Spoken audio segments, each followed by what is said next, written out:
Hi, everyone. I think it's more than time that I did an update on my channel, just on my language studying in general. And so, yeah, I've got some good news for me. I am going to be traveling to Seoul, Korea for 2 weeks to study at Lexus Korea again. I did this a year and a half ago. It was a good experience.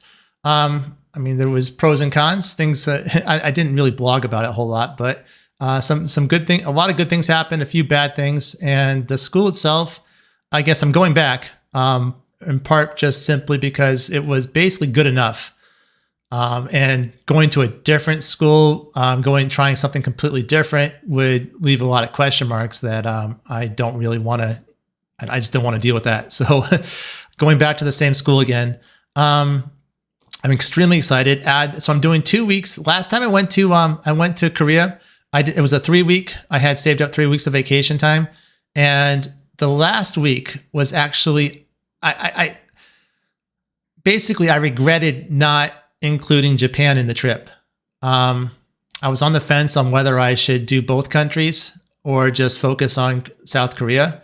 And ultimately I decided on South Korea, but I regretted it for a couple reasons. Number one, when I go to these language schools that you go to, a lot of the people there, at least are there short term. And I was in 3 weeks is short term, but they were there even shorter. So I met lots of people, but a lot of them were just there for 1 week.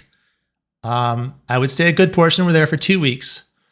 And I think I was the only 3-weeker that I knew that I met personally. I'm sure there was others, but of the people I met, I was the only 3-weeker. So on that third week, I was meeting people. I mean, I was meeting new people, but they had just got off the plane. And yeah, it was interesting, but not the same as the people that I met from, a few weeks ago were, I guess you could say they felt like I felt more close to them. And so when they left, it was kind of like, I guess, what am I doing here? So it was a little bit lonely the last week. And so what I'm doing this time is I'm going to, instead of spending a third week in Seoul, I'll be going to Osaka, Japan. I've never been to Osaka. I am extremely, extremely excited to see Osaka. Some people ask why Osaka, because I've never been there. That's that's it. Do I know anyone in Osaka? No. I mean, I've met a few people online who live in the Osaka area. There's a lot of cities that, Osaka, for whatever reason, there's a lot of cities kind of close to each other there in the middle of Japan. So it's an extremely, as a tourist, it's an extremely interesting place to visit because you can travel around to see several cities which kind of have their own unique little culture to them, although they're all very close. So they also, they share the same, Kansai culture as well, and they have the same similar dialect. Actually, I think the dialect might vary a bit from city to city, but very similar as opposed to the standard Japanese. Yeah, so very excited about that. I often comment about Japanese is that I feel like my Japanese is always getting really better, but that's often because I'm just talking to people online one-on-one who are speaking, accommodating their Japanese to my level.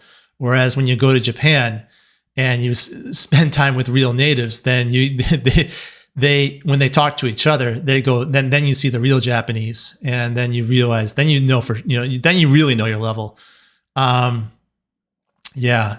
And in the past, I've never really been able to keep up with them, but online when I'm doing these group chats, I don't do this. Honestly, I don't study a whole lot of Japanese, but I still, it hasn't gone by the wayside. I still study it consistently. I still use it consistently. Don't really study it. Actually, I do not study it. But when I go to these group chats and there's Japanese people talking to each other, I seem to be able to keep up. It's hard, but I seem to be able to keep up. And so I'm curious to see if maybe I leveled up, despite not studying, and spending way more time on Korean than I am on Japanese. Yeah. So also very excited to see how my Korean has leveled up in the year and a half since I last went to Seoul. My Korean journey has been really slow. The beginning when I started this channel or started talking about Korean, I had some viewers saying, "Oh, you're gonna learn Korean so fast because you learn Japanese." It's the same grammar structure. They have the same. They have the loan words from Chinese. Yeah, it's. I can't wait to see how fast you learn. Not learning it fast. Slow but steady wins the race, or slow but steady gets there. Hopefully, one day in the distant future, as kind of my language journey for every language I've done except maybe Spanish. Spanish seems to kind of go.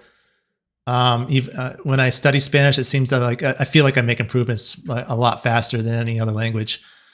But Spanish is not my first choice. I tend to get distracted, so I don't. I don't know. So I'll be going to Osaka. There's a couple people online that I've met online that maybe I'll get to see. I don't know. You never know with those things. Maybe I'll see them online. Maybe I won't. I have not picked out a place to live in Osaka, so that's up in the air. I would like to do. I'm not really. I want to go to like a hostel. I guess you call them youth hostels, but I'm not a young person. But still, a lot of them are. It doesn't matter what age you are. You can still go. That would be by far the best option. Cheap, which I love cheap, but also just having a shared living space means you get to meet other people, and that makes the trip actually so much more interesting for me.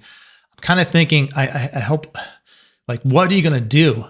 Most people think, what are you going to do? And I'm thinking, they think of like activities, like, sites to go see, and that's something. But to me, it's kind of like thinking, how can I meet people? That is so much more important for me when I travel than going to see like all the tourist sites, like all the famous temples or the tallest buildings or the historic sites. Those are all okay. Or the museums. I like museums, but those are all okay. But if I only see a couple of those, but I can actually meet more people, then the people are going to be I'd be so much more happier that way. So if I just go to like a youth hostel and like make friends, even if just for the trip, make friends with somebody for the trip, that will provide just a lot more rewarding experience for me. So knowing that I'm going to maybe try to figure out how to meet people. Meetups would be good. I did a walking tour the last time I went to Kyoto, and obviously you get a lot of tourists that go to that. And I didn't try then, but I think I could probably make friends with people, just meeting people, going to something like that. I could probably make friends and be like, hey, yeah, you guys want to, go do something after this? Are you doing some tourists? I mean, I think it seems like that would work pretty well. Meeting Japanese people would be a bit more tricky. But there's a couple ways, obviously using apps like HelloTalk. I might be able to. I think I should be able to meet at least one person throughout the course of a week using that. Hopefully, people get shy. And they're busy because they're not on vacation like I am, so that they have to make time. So that's a little challenging, but hopefully I can find some people. I might look at Meetup, the website or app Meetup. In the past, that before COVID, that was a great way to just meet lots of people in Tokyo. Anyway, it was incredible. There was tons of meetups, and they were always very crowded when you went there. So I'll try that. I don't know. Yeah. So when I go to Seoul, I'm going to be staying with a host family. Hopefully, that's not confirmed yet. That was the option I selected on the form. That's a big reason why I am picking Lexus Korea again. Last time I went, I did the dormitory option, which was not quite the dormitory like I got in Tokyo. That was an incredible experience, really unique. I lucked out big time when I went to this English speaking share house that just had a great community of people. And it also, part of why it was a great community is because the building itself just had a huge shared living area and kitchen for people to spend time and do stuff together. But in Seoul, it was literally just tiny, horrible apartments. Like there's basically enough space for a bed and shower.